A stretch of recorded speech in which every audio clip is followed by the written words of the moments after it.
مساء الخير، أهلا بكم إلى نشرة الرابعة. في واقعة غريبة من نوعها قام مواطن بإنقاذ مطعم من السرقة في مدينة جدة مساء أمس بعد قيام أحد موظفي المطعم بالسطو على الكاشير، ليتفاجأ بعد ذلك بوجود المواطن سعد عيد فور محاولته الهرب، حيث قام سعد بإيقافه فورا وإعادة الأموال إلى المطعم، الأمر الذي أثار عاصفة من الإعجاب بسعد في مواقع التواصل الاجتماعي. معنا في استوديو الرابعة بطل هذه الحادثة سعد عيد.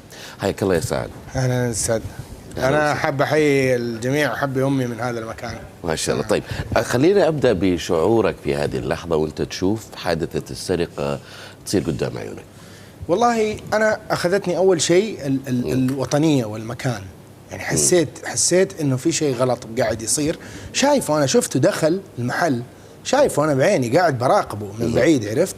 بس قاعد استناه لين هو فجأة باغتني بالحركة السريعة والخروج الغير مألوف، مرة بسرعة خرج في المكان. فإيش اللي صار وقتها؟ أنا الآن لازم أعطي ردة فعل سريعة طبعا أكيد. فقررت كده لا إراديا أعطيها قبضة النمر معها. قبضة النمر، إيش هي قبضة النمر؟ قبضة النمر احنا ما شرحت لك، معلش. أنا أمارس فنون قتال زي الجودو والإيكيدو والMMA. فقبضة النمر هي كده تواجه الخصم معايا انت، صح؟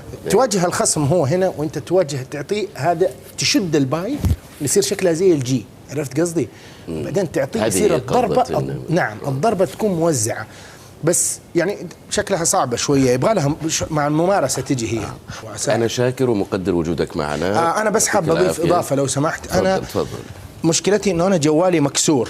شوف لو تلاحظوا يا جماعة، جوالي مكسور، في آثار اندعس بسيارة، مشكلة طويلة، ماني قادر أتصفح، ماني قادر أقرأ مشاكل وهموم الناس اللي أقدر أحلها. فبصراحة طيب. الآيفون 6S عاجبني أنا، عرفت؟ ما شاء الله. أوكي. والعيشة عجبتني هنا الصراحة. لو في أنا أشوف أن هذه ما هي شحاذة ولا هي، يعني بالعكس أنا بحاول أساعد وأقرب من الناس إن شاء الله أكثر. أكيد، وإن شاء الله بيساعدك. فأنا ما بفيلا، عارف، أبى دوبلكس صغير. شكرا. ويا ريت تطلعوا هنا كذا الحساب التويتر وحساب الانستغرام، عرفت؟